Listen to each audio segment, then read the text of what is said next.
Photos of local underage girls are being taken from their Facebook pages and being reposted on a lewd and disturbing page. This is a story you first saw on 7. One mother brought it to our attention after her daughter's photos ended up on the Facebook group page.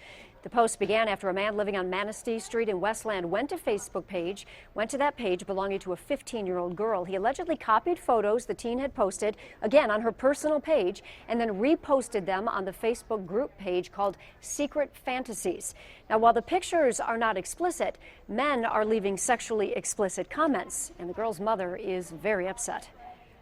I shouldn't even have a Facebook. I don't know. The internet just is, it's not good for kids and people like him. Now, we did reach out to police, but they say they're not doing a criminal investigation on this because this is not considered a criminal act. Yeah, and it's that fact that has a lot of people concerned that this kind of activity is actually permissible. Joining us now, Robert Sedler, a law professor at Wayne State. Thank you, Professor, for joining us here. So help us sort this out. It's a picture of a minor that somebody's taking and using for this kind of lewd activity here. Why is that free speech? You know, I've been looking at this from the standpoint of not only a constitutional law professor, but a parent and a grandparent.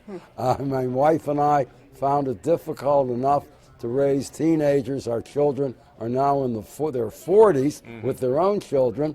It's much more difficult today with the internet and the social media.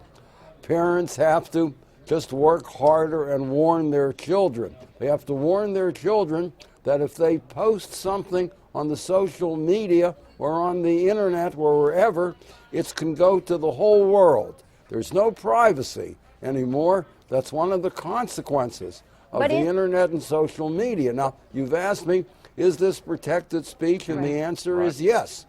The Constitution protects offensive speech. The only time it wouldn't be protected if it reached the point of causing danger to the welfare of a teen. For example, if the room were a little different and the heading were, "These are girls that'll have sex. Here's where this girl lives," that would be very different. That could create a danger to the teen.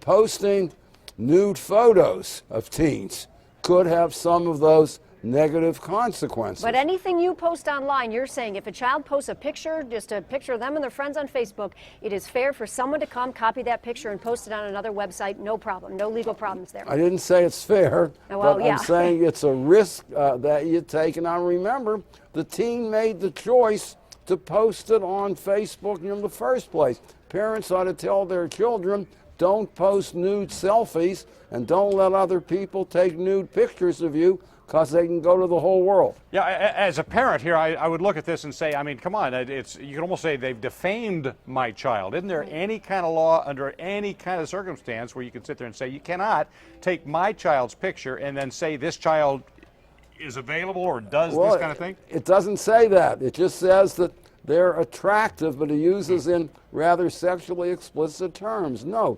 We give a lot of protection to freedom of speech. We give more protection to freedom of speech than in other democratic countries. I'm leaving tomorrow to go to a conference in Russia, and I'm going to give a speech on the First Amendment. I've done that abroad. This is what we do. I know that is offensive.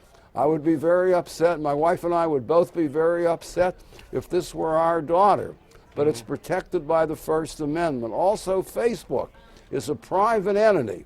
It's not subject to any requirements, and it can post its own rules. Right. So you really have to make teenagers aware that they live in a goldfish bowl in this time of the social media and the internet. Robert Sedler, law professor at Wayne State, we thank you so much for that. It's great information. We don't like it, exactly. but it's excellent information. Thank you so much. Thank you. Still heading your way on the